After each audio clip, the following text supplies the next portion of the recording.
Hello बच्चों। आज हम करेंगे बेटा financial statements of a company part number 3 of grade 12 from NCERT. So let's start. Financial statements क्या होती हैं? हमारी जो हमारी पोजीशन को दिखाती हैं।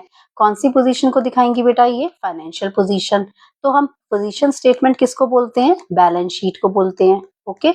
अब दूसरी बात क्या आती है हमारे पास यहाँ पर कि इनकम स्टेटमेंट क्या होती है। इनकम स्टेटमेंट किसको बोलते हो? प्रॉफिटेबिलिटी पोजीशन जो होती है ना, वही। तो प्रॉफिटेबिलिटी पोजीशन और इनकम स्टेटमेंट को शो करने के लिए क्या बनाया जाता है? P&L account. एंड थर्ड जो सबसे इंपॉर्टेंट है, दैट इज योर CFS। ये अकाउंटिंग स्टैंडर्ड 3 के अकॉर्डिंगली है बेटा, जो कि मैंडेटरी है। अब एनुअल रिपोर्ट्स के साथ में कैश फ्लो स्टेटमेंट हमारी जो है वो जाती है। तो CFS हमारे लिए इंपॉर्टेंट हो गया, P&L अकाउंट हो गया, बैलेंस शीट को शो करना होता है, नोट्स टू अकाउंट तो होते ही हैं साथ में। तो ये एनुअल रिपोर्ट्स होती हैं। फाइनेंशियल स्टेटमेंट्स हमारी कब बनती है? एंड में बनाई जाती हैं। पॉलिसीज को फॉलो करते हुए बनाई जाती हैं। स्टैंडर्ड्स को, अकाउंटिंग स्टैंडर्ड्स को फॉलो करते हैं जो कंपनीज एक्ट में डिफाइन है। आप लोगों ने अकाउंटिंग कंसेप्ट पढ़े हुए हैं बेटा। प्रिंसिपल्स, प्रोसीजर्स, लीगल एनवायरनमेंट आपको पता है, जिसमें पूरा करते हुए, जिनको फॉलो करते हुए हमको अपने अकाउंट्स को प्रिपेयर करना होता है। क्यों? क्योंकि ये एक सोर्स ऑफ इंफॉर्मेशन है। इसके बेसिस पे ही कंक्लूजन्स होते हैं। किसके बारे में? प्रॉफिटेबिलिटी के बारे में और फाइनेंशियल पोजीशन के बारे में। हमने क्या करना है बच्चे? प्रॉपरली अपना इसको अरेंज किया, ठीक है, ताकि हम इकोनॉमिक डिसीजन ले सके मीनिंगफुल वे के अंदर। यहाँ तक क्लियर हो गया। अब बात आती है मीनिंग की। Financial statement basically basic and formal annual reports होती हैं, जो कि कॉर्पोरेट मैनेजमेंट के लिए हेल्पफुल हैं, क्योंकि वो कम्युनिकेट करती हैं बेटा फाइनेंशियल इंफॉर्मेशन अपने ऑनर्स को और एक्सटर्नल पार्टीज को, जो कि हैं गवर्नमेंट, टैक्स अथॉरिटीज, ठीक है, जिनका कंट्रोल हमारे ऊपर नहीं होता, हम उन्हें कंट्रोल नहीं कर रहे होते हैं।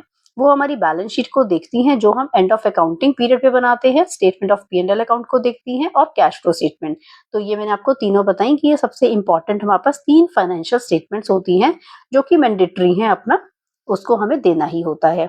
अब नेचर क्या है फाइनेंशियल स्टेटमेंट का? क्रोनोलॉजिकल, सबसे पहले डेट वाइज बनाई जाएगी। पीरियोडिकल होती है, आपकी फाइनेंशियल पोजीशन को बताते होते हैं इसके अंदर। तो जो स्टेटमेंट आपकी पीरियोडिकल रिव्यू है, पूरी रिपोर्ट है, जो मैनेजमेंट को हेल्प करती है। आपका स्टेटस पता चलता है कि आपने फंड्स को कहाँ कहाँ पे प्रॉपर्ली यूटिलाइज किया है, उसके बारे में पता चलता है। तो सबसे पहले रिकॉर्डेड फैक्ट्स होते हैं, क्योंकि कुछ ना कुछ एविडेंस होता है। आपको ध्यान रखना है कि आपने हिस्टोरिकल कॉस्ट के ऊपर बात करनी है, क्योंकि सारी की सारी जो फिक्स्ड एसेट्स की रिकॉर्डिंग होती है बच्चे, वो हिस्टोरिकल कॉस्ट पे होती है। ठीक है, हमें बार बार से मार्केट के चेंजेस को नहीं कंसीडर करना होता। क्यों? क्योंकि हम कुछ कन्वेंशंस को मान के चलते हैं। आप कई बार मेथड यूज करते हैं, तो आप स्टॉक को किस पे लेते हैं? कॉस्ट और market price which ever is lower पे। तो ये हमने कुछ कन्वेंशंस, एजम्पशंस, ये हमारी बनी हुई है बेटा, जो हमें मान के चलनी है, जिसके बेसिस पे हम अपने अकाउंट्स को एविडेंस की तरह से यूज करते हैं। जैसे गोइंग कंसर्न कंसेप्ट होता है, वो क्या कहता है? अब कोई भी बंदा अपना बिजनेस शुरू करेगा, तो वो यही मानेगा कि मेरा बिजनेस तो लॉन्ग टर्म के लिए चलना है। अब क्योंकि वो लॉन्ग टर्म के लिए चलेगा, तो मैं इसीलिए उसके अंदर डेप्रिसिएशन को माइनस करके दिखाती हूँ। ठीक है, ओरिजिनल कॉस्ट के अंदर से हम हर साल का डेप्रिसिएशन माइनस करते रहते हैं। तो हमें ये कंसेप्ट मान के ही चलने होते हैं। इसके अलावा बेटा कि अकाउंटेंट क्या कर रहा है? पर्सनल जजमेंट कर रहा होता है। क्यों? क्योंकि उसको एस्टीमेट बेसिस पे भी काम करना होता है। अब वो पर्सनल जजमेंट करेगा, उसको जोन सा मेथड अपनी कंपनी के प्रॉफिटेबिलिटी पोजीशन को अच्छा दिखाने के लिए सुटेबल लगेगा, वो वही यूज करता है। बट हाँ, ये चीज है कि वो डिस्क्लोज कर देता है। ठीक है, उसको डिस्क्लोज करना होता है कि आपने कौन सा मेथड यूज किया है। अब कंजर्वेटिज्म बहुत इंपॉर्टेंट कंसेप्ट होता है, मतलब कि आने वाले खर्चों को तो मैं आज ही अपना देख रही हूँ, लेकिन आने वाले जो प्रॉफिट्स हैं उनको मुझे रिकॉर्ड नहीं करना। तो बेसिकली फाइनेंशियल स्टेटमेंट्स क्या है? समराइज रिपोर्ट है रिकॉर्डेड फैक्ट्स की, और इसको हम प्रिपेयर करते हैं कंसेप्ट कन्वेंशंस के बेसिस पे, ताकि हमारी लॉ की रिक्वायरमेंट कंप्लीट हो सके। Now come to objectives. Objectives क्या है बेटा? क्यों बनाऊं मैं ये फाइनेंशियल स्टेटमेंट?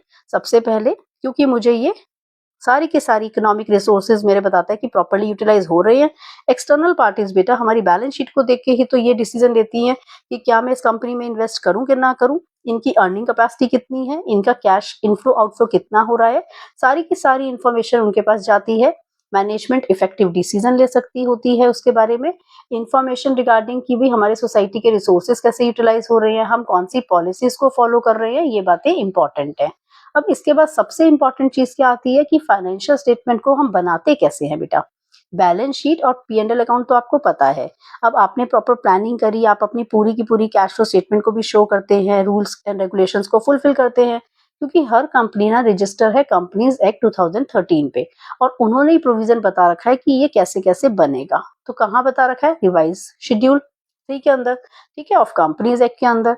अब आपको ये पता है कि बैलेंस शीट आपकी at a particular point of time बन रही है, एट अ पर्टिकुलर डेट बन रही है। बैलेंस शीट के लिए बेटा हमने पूरा का पूरा एक पूरा वीडियो रेडी है, तो वहां पर आप इसकी डिटेल देखना। यहाँ मैं थियोरेटिकल एस्पेक्ट्स को कवर कर रही हूँ। तो बेसिकली ये है सबसे इंपॉर्टेंट जो इसमें पॉइंट्स आएंगे वो मैं सब कवर करूंगी कंपनीज एक्ट शेड्यूल 3 के अकॉर्डिंगली, ठीक है। सबसे इंपॉर्टेंट बात, इंश्योरेंस और बैंकिंग कंपनी के ऊपर ये बात अप्लाई नहीं होती है, ठीक है, उनको कोई वो नहीं मानते, उनके लिए कंपल्सरी नहीं है ये बनाना। अब अकाउंटिंग स्टैंडर्ड्स बिल्कुल माने जाते हैं शेड्यूल 3 पे, ठीक है। उसके बाद हमें डिस्क्लोज करना होता है, असेंशियल है कि हमें अपनी सारे के सारे फैक्ट्स को बताना पड़ेगा, ठीक है। बैलेंस को मेंटेन करना होता है, करंट नॉन करंट का बाइफरकेशन प्रॉपर्ली करते हैं हम। सबसे इंपॉर्टेंट बात कि किस फॉर्मेट में होती है, वर्टिकल फॉर्मेट होता है बेटा, क्योंकि बैलेंस शीट के अंदर अगर मैं कंपैरिजन कर दूंगी ना तो वो मेरा एच से हॉरिजेंटल हो जाएगा, जो कि कंपैरेटिव बैलेंस शीट कहलाता है, ठीक है। उसके बाद आपको पता है कि सरप्लस होता है, डेफिसिट होती है, वो हम शो कर देते हैं, असेट एंड लायबिलिटीज होती हैं, वो सब कुछ इसमें होता है, तो वो हम एक अलग चैप्टर में करेंगे ही। यहाँ थियोरेटिकल कंसेप्ट को देखते हुए चलते हैं। जो और इंपॉर्टेंट चीजें हैं जो पेपर के पॉइंट ऑफ व्यू से, वो मैं आपको बता ही देती हूँ। सीआरआर जैसे हो गया, कोई भी आपको रिजर्व दिखेगा, रिजर्व एंड सरप्लस के अंदर आपने डाल देना है उसको। सिक्योरिटी प्रीमियम के ऊपर क्वेश्चन बहुत बार आ जाता है। इसके बाद बेटा ये तो सारा प्रैक्टिकल हो जाएगा, पहले थियोरेटिकल को कवर अप कर लेते हैं, फिर देखते हैं। प्रपोज डिविडेंड जैसे बहुत इंपॉर्टेंट रहता है, याद क्या करना है कि जो करंट ईयर की बात है उसको हमने कंटीजेंसीज में डालना है, ठीक है। इस पूरे पैराग्राफ के अंदर यही चीज इंपॉर्टेंट है। कंटीजेंसीज एंड इवेंट्स का कौन सा अकाउंटिंग स्टैंडर्ड है, अकाउंटिंग स्टैंडर्ड 4, तो वो चीज इसमें इंपॉर्टेंट आ जाएगी। प्रपोज डिविडेंड जो भी हमारे पास आता है, करंट ईयर को हमने नहीं लेके चलना, प्रीवियस ईयर का तो पेड के अंदर आ ही जाता है। प्रोविजन आपको पता है दो तरह के हैं, short term provision, long term provision. With in अगर 12 मंथ है तो शॉर्ट टर्म हो जाएगा, और अगर आपका वैसे है तो लॉन्ग टर्म प्रोविजन हो जाएगा, मोर देन 12 मंथ्स है तो, ठीक है। ये बाकी एसेट्स आपको दे रखी है। उसके बाद आपके पास प्रैक्टिस के भी क्वेश्चन है इसके अंदर, जिसमें आप ये जैसे प्रैक्टिस कर सकते हैं। तो एक बार आपको ये फॉर्मेट, जब मैं बहुत इजी ट्रिक से आपको बैलेंस शीट का ना लर्निंग भी करवा दूंगी। बच्चे इसके बाद जो सबसे इंपॉर्टेंट चीज है हमारे पास फाइनेंशियल स्टेटमेंट्स के अंदर ही, तो वो आती है अपने पास लिमिटेशंस। उससे पहले एक और टॉपिक है, इसमें हमारे पास है थियोरेटिकल में कि क्या क्या यूजेस और इसकी क्या इंपॉर्टेंस है। पहली बात क्या है कि मैनेजमेंट के लिए हेल्पफुल है, क्योंकि भी वो हमारी परफॉर्मेंस को चेक करके चल रहे हैं। फिजिकल पॉलिसीज गवर्नमेंट क्या करती है, वो देखती है हमारी फाइनेंशियल स्टेटमेंट, और फिर देखती है कि हमारे पास किस तरीके से इकोनॉमिक रिसोर्सेज को यूटिलाइज ये कर रहे हैं। बैंक वाले क्या देखेंगे बच्चे कि क्या वो हमको लोन दे कि ना दे, हमारी पोजीशन को वो भी देखते हैं। प्रोस्पेक्टिव इन्वेस्टर्स क्या देखते हैं कि कंपनी के क्या ग्रोथ प्रोस्पेक्ट्स हैं, क्या इसके अंदर अपने को पैसा लगाना चाहिए, क्या इनकी सॉल्वेंसी पोजीशन अच्छी है। फिर guide to the value of investment already made, जिन्होंने पैसा ऑलरेडी दे रखा है वो अपना स्टेटस चेक करते हैं कि कंपनी कितना अच्छा कर रही है, ठीक है। इसी तरीके से ट्रेड एसोसिएशन एम्प्लॉइज भी देखते हैं कि हमारे को प्रॉफिटेबिलिटी पोजीशन में से कुछ मिल भी रहा है, और स्टॉक एक्सचेंज वाले देखते हैं कि रूल्स एंड रेगुलेशन पूरे हो रहे हैं कि नहीं। अब बात आई लिमिटेशंस की बच्चे, लिमिटेशंस इसकी बहुत इंपॉर्टेंट है। कहता है do not reflect current situation, क्यों, क्योंकि आपने तो हिस्टोरिकल कॉस्ट प्रिंसिपल को माना, तो ये कहता है कि इसमें तो भाई आपने पुरानी पोजीशन दिखा रखी है, करंट पोजीशन तो दिखाई नहीं। सेकंड आपके पास कहता है असेट मे नॉट रियलाइज, कहता है हो सकता है अकाउंटिंग आपने जो करी है कुछ कन्वेंशंस के बेसिस पे करी है, तो आपको तो जितने पे आप दिखा रहे हो सकता है कि उतने की बैलेंस शीट में जो आप दिखा रहे हो वो सारी की सारी उसकी वैल्यू ही खत्म हो चुकी हो। तीसरा कहता है आप तो पर्सनल जजमेंट करते हैं, यहाँ पर अकाउंटेंट क्या करता है बेटा, उसने पर्सनल जजमेंट करनी है, तो वो भी प्रॉब्लम आती है।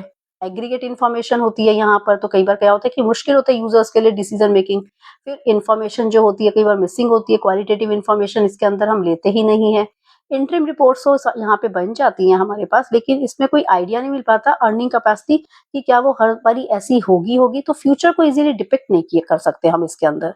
तो बेटा this is all about your first chapter theoretical portion. Okay बेटा, टेक केयर, बाय।